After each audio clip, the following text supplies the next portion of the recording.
Thank you very much, Prime Minister, dear Christian. Thank you very much. We had a very good meeting and an excellent exchange of views. It is very good to hear that you are so committed to your accession path towards the European Union. North Macedonia has come a long way, and you have shown determination on every step. And I want to praise North Macedonia and pay tribute to North Macedonia and its people. Now the work must continue. I also want to pay tribute to the fact that you are 100% aligned to our common foreign and security policy.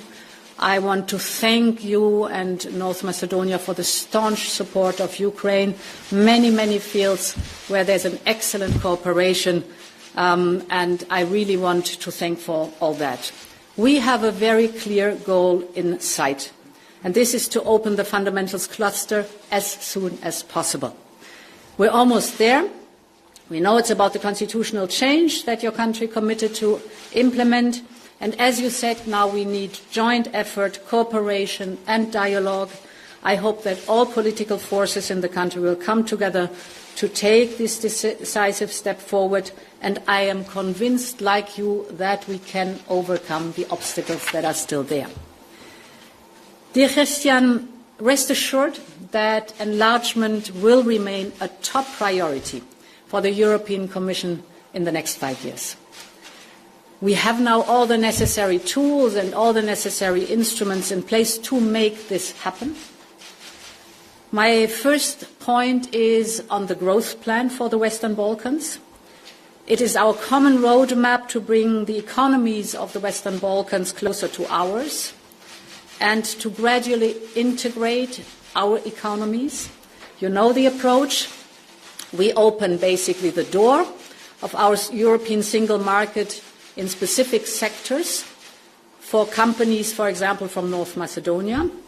In turn, you will implement important reforms to have a level playing field, and these reforms are accompanied by additional investment by the European Union in North Macedonia.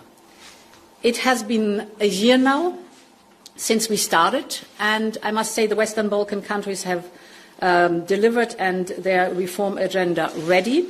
So does North Macedonia. North Macedonia has done a great job. It's an excellent reform agenda that we have there. And now we should be able to start with a pre-financing of 52 million euros by the end of the year. And overall, North Macedonia will receive more than 750 million euros under the growth plan. The growth plan, and we've discussed that, will deliver very concrete result for the people. For example, you are on a good track to become part of the so-called single euro payment area for the next, as of the next year. This means for business and people that transfer of money between North Macedonia and the European Union will be faster, more secure and free. So it will be of big benefit for both citizens and your businesses. The second initiative I want to mention is our common investment plan for the Western Balkans. It's now 4 years in place and it's delivering steadily.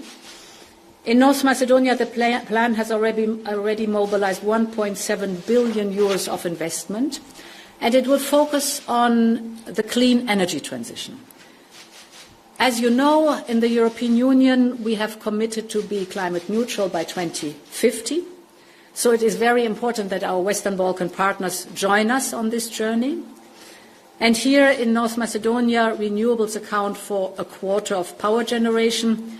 So we are working on projects to boost the renewable capacity. We have the Oslomei and the Bitola solar power plants, for example. I hope I pronounced it more or less correctly. As well as the Bogdanci wind park. And we are also investing in clean transport for better connectivity across the region and with Europe. And this indeed includes the very important project of the Railway Corridor 8, connecting you with Albania and the West and Bulgaria to the east. It also includes, this one corridor, it also includes the corridor 10, running from Greece to Budapest and crossing your entire country. These investments will turn North Macedonia into a key transport hub, and this will have huge benefits for the citizens of North Macedonia. My third point is our very fruitful cooperation on border protection. North Macedonia is the 5th country outside the European Union to host Frontex Joint Operation Team. For the past 2 years now, more than 100 European border guards have supported local authorities to carry out the checks and surveillance. And for us it is so important because one day the borders of North Macedonia will become the external borders of the European Union. So we have to prepare now to get ready for that common future. My last point is another very important aspect of our cooperation, which is the disaster response. This summer, North Macedonia, like several European member states, was hit very hard by raging wildfires. And we know that natural disasters are occurring more and more frequently all over our continent. This is the harsh reality of climate change. But we are fighting it with our best assets, and that is European solidarity. We are extending to our Western Balkan partners the very same solidarity measures that we have inside the European Union. We activated, for example, the civil protection mechanism twice over the summer for North Macedonia. We mobilized 6 aircraft and 3 helicopters provided by the member states and Serbia, because this is basically what it means to be a good neighbor, to be a partner, and to be a future member of the European Union. Dear Christian, I'm, as you know, visiting North Macedonia on a regular basis. And I remember very well 3 years ago, it was a special moment when we were celebrating the 30th anniversary of your country. And I met young people at that occasion, and it was heartwarming, we know that, how much they are aspiring and longing for their common future. The young people in the European Union, the young people in the Western Balkans, the young people in North Macedonia. And I think the young people would never forgive us if we wouldn't rise to the challenge. So we are decided to deliver in our generation and to make it happen that North Macedonia will be part of our European Union. Thank you very much.